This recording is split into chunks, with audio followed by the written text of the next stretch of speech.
Assalamualaikum warahmatullahi wabarakatuh. Kembali lagi di channel Mak Saufa. Alhamdulillah di kesempatan kali ini Mak Saufa mau sharing-sharing tentang penghematan. Nah, untuk penghematan kali ini Mak Saufa tuh mau lebih spesifik ya untuk yang kita yang penghasilannya itu pas-pasan. Bagaimana cara mengelolanya, bagaimana cara mengaturnya supaya cukup. Apalagi di bulan puasa seperti ini ya, bentar lagi lebaran, banyak pengeluaran, tapi pemasukan pas-pasan. Bagaimana cara mengaturnya supaya keuangan kita tetap aman? Semoga vlog emak kali ini bisa menginspirasi bunda-bunda semua dan juga bisa bermanfaat. Untuk teman-teman yang selalu mendukung channel Emak Saufa, emak ucapkan banyak terima kasih. Dan untuk yang baru bergabung, emak ucapkan selamat datang. Jangan lupa like, komen, dan juga subscribe-nya ya. Terima kasih. Nah, bagi kita-kita yang memiliki penghasilan pas-pasan, jangan pernah merasa minder, merasa insecure, bagaimana nanti cukup apa enggak gitu ya. Karena pada dasarnya rezeki itu udah ditakar ya bunda-bunda, dan jangan pernah kita memandang orang lain yang mungkin pemasukannya lebih banyak dari kita, atau jangan pernah kita ngerasa kayak segini mah gimana ngaturnya gitu ya. Jadi kalau kita itu sesuai sama prasangka yang kita pikirkan. Jadi bersyukur ya, yang pertama bersyukur, yang kedua berusaha sebisa mungkin. Jadi kalau kita udah paham, oh sebulan ini kita dapat 2 juta, berarti bagaimana caranya supaya kita bisa cukup gitu. Jadi usaha. Setelah bersyukur kita berusaha. Berusaha di sini adalah bisa dengan mencari penghasilan yang lain ya, penghasilan tambahan. Apalagi di bulan puasa seperti ini, kita bisa aja jualan takjil, jualan kue, jualan apa aja ya istilahnya kan. Sekarang tuh qadarullah kalau di bulan puasa gini tuh banyak banget yang bisa kita lakukan ya, jualan gorengan pas buka puasa dan lain sebagainya. Nah, apabila kita memang nggak bisa nih nyari penghasilan tambahan, kita juga bisa kok dengan cara berhemat. Nah, berhemat di sini juga nggak bisa kita jadikan standar patokan orang lain begini, orang lain begitu ya, karena kita sendiri yang mengalaminya. Contoh dari penghasilan 2 juta, bagaimana cara mengelolanya dalam 1 bulan. Ya, jadi seumpama kita punya kewajiban-kewajiban, dibayar-bayarin dulu tuh kewajiban-kewajibannya. Terus selanjutnya sisa tinggal 600.000 nih. Gimana caranya nih ngelola 600.000 untuk makan selama 1 bulan? Ya udah, 600.000 dibagi 30. Artinya dalam sehari ini kita konsumsi kurang lebih 20 ribuan. Nah, apa cukup mak? Iya cukup aja. Sekali lagi ya, bahwa kita tanamkan dalam hati kita itu syukur. Selanjutnya kita berusaha. Berusaha di sini selain berusaha mencari penghasilan tambahan supaya ada tambahan lagi, kita juga berusaha untuk bagaimana 20.000 itu supaya cukup dalam sehari. Contohnya aja, kita bisa belanja per 3 hari sekali ya, belanja protein yang agak banyakan.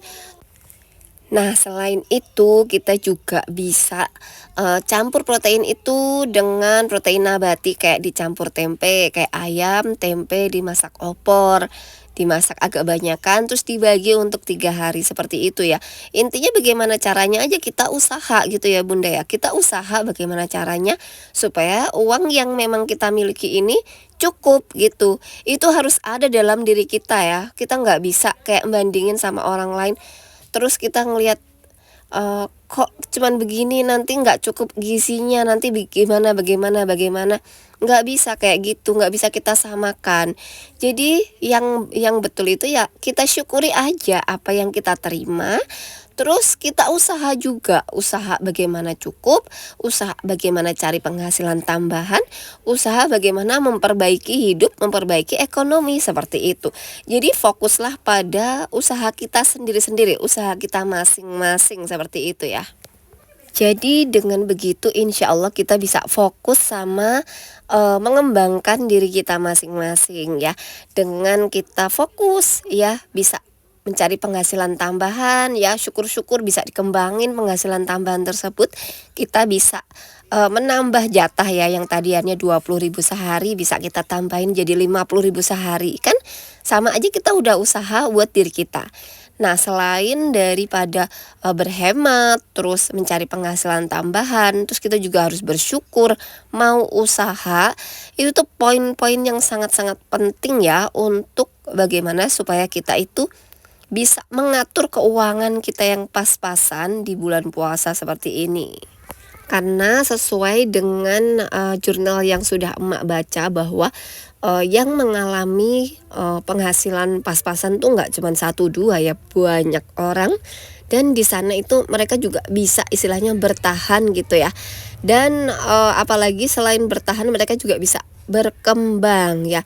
Berkembang bagaimana caranya supaya lepas dari ini ya, istilahnya gini, bagaimana usaha mereka supaya nggak pas-pasan lagi seperti itu juga harus ada dalam diri kita ya, harus ada perjuangannya.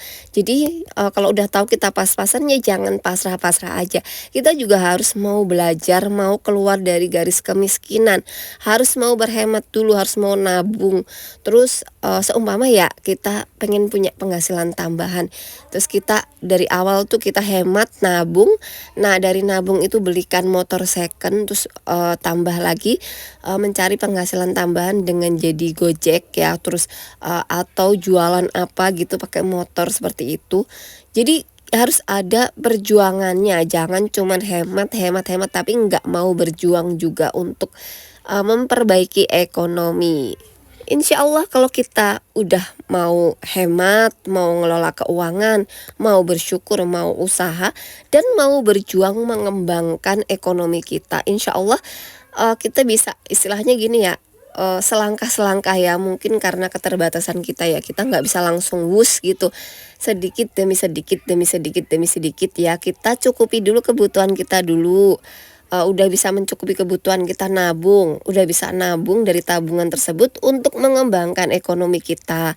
Terus dari mengembangkan ekonomi ini terus berkembang sehingga bisa sampai jadi pengusaha. Itu tuh Masya Allah ya. Jadi harus ada usahanya juga, harus ada effortnya juga. Jangan cuman stuck pasrah aja, udah tahu pas-pasan ya udah gini aja gitu ya, nggak bisa ya. Harus ada perjuangannya supaya ekonomi kita berkembang dari waktu ke waktu. Dan demikianlah cara mengelola keuangan pas-pasan, dari yang minus sampai yang bisa sampai nabung, sampai yang bisa ekonominya lebih ya. Semoga bisa menginspirasi bunda-bunda semua dan juga bisa bermanfaat. Mohon maaf apabila Mak Saufa ada salah-salah kata. Sekali lagi terima kasih. Wassalamualaikum warahmatullahi wabarakatuh. Tunggu vlog emak berikutnya.